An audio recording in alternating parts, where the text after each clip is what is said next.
നമുക്കിന്നേ ghee rice pulao ഉണ്ടാക്കിയാലോ? പേര് തെറ്റിയതല്ല, ശരിക്കും പറഞ്ഞതാ. അതായത് ഗീ റൈസിന്ന് പോകുന്നു, പക്ഷെ പുലാവിൽ എത്തിയിട്ടില്ല. അങ്ങനത്തെ ഒരു ഐറ്റം അടിപൊളിയാണ്. വൺ ടൈം എന്തായാലും ട്രൈ ചെയ്ത് നോക്കണം. അതിനായിട്ട് നമുക്ക് 2 ഗ്ലാസ് ജീരകശാല അരി എടുക്കാം. അത് ഒരു അരമണിക്കൂർ കുതിർക്കാൻ വെക്കാം. പിന്നീട് 2 ഗ്ലാസ്സിന് 3 ഗ്ലാസ് വെള്ളം തിളപ്പിച്ച് വെക്കാം. ഇത് ഫസ്റ്റ് ചെയ്ത് വെക്കണം കേട്ടോ. അതിനുശേഷം ഒരു പാനിലോട്ട് 2 സ്പൂണ് ഗീ ഇട്ട് നന്നായി ചൂടായതിനു ശേഷം ഹോൾ സ്പൈസസ് എല്ലാം ഇടാം. നന്നായി കൊട്ടിയിട്ട് അധികം ഒന്നും മൊരിക്കൊന്നും വേണ്ട, ജസ്റ്റ് ഒന്ന് പൊട്ടി വന്നു കഴിഞ്ഞാൽ നമുക്ക് വെജിറ്റബിൾസ് ആഡ് ചെയ്യാം. ഞാനിവിടെ എടുത്തേക്കുന്നത് ഒരു ഓണിയനും ഒരു ഹാഫ് ക്യാരറ്റും ആണ് കേട്ടോ. ഇതിട്ടിട്ട് ഒന്ന് സോട്ട് ചെയ്തിട്ട് അധികം അങ്ങനെ മൊരിയൊന്നും വേണ്ട, ജസ്റ്റ് ഒന്ന് സോട്ട് വഴറ്റിയെടുത്തതിന് ശേഷം നമുക്കൊരു 1/2 സ്പൂണ് ജിഞ്ചർ ഗാർലിക് പേസ്റ്റ് ഇടാം.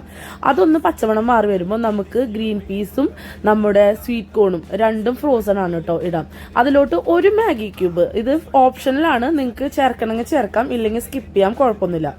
അതിനുശേഷം അതൊന്ന് വഴണ്ട് വരുമ്പോൾ 2 സ്പൂണ് തൈര് ഇട്ടിട്ട് നന്നായി ഒന്ന് ഇളക്കുക. നന്നായി ഒന്ന് യോജിച്ച് വരുമ്പോൾ നമ്മൾ നേരത്തെ കുതിരാൻ വെച്ച അരി ഉണ്ടല്ലോ, അത് വാർത്തത് ഇതിലോട്ട് തട്ടിയിട്ടിട്ട് അതിൻ്റെ ആ ഒരു ഈർപ്പൊക്കെ പോയതിന് ശേഷം നമുക്ക് ഇതിലോട്ട് നേരത്തെ തിളപ്പിച്ച് വെച്ച ആ വെള്ളം ഉണ്ടല്ലോ, 2 ഗ്ലാസ്സിന് 3 ഗ്ലാസ് വെള്ളം, ആ വെള്ളം ഇതിലോട്ട് ഒഴിച്ചിട്ട് നന്നായി ഇളക്കിയിട്ട് ആവശ്യത്തിന് ഉപ്പും ഒരു പൊടി മേലോട്ട് നിൽക്കണം കേട്ടോ, റൈസിൽ ഉപ്പ് അതും ഇട്ടതിന് ശേഷം നമുക്ക് ഒരു പകുതി ലെമൺ പിഴിഞ്ഞൊഴിക്കാം. എന്നിട്ട് നന്നായി തിളച്ച ശേഷം സിമ്മിലിട്ടിട്ട് മൂടി വെച്ച് വേവിക്കാം. ഇടയ്ക്കൊന്ന് ഇളക്കി കൊടുക്കണം. ഇളക്കി കൊടുത്ത് നമുക്കത് വിട്ട് കിട്ടും.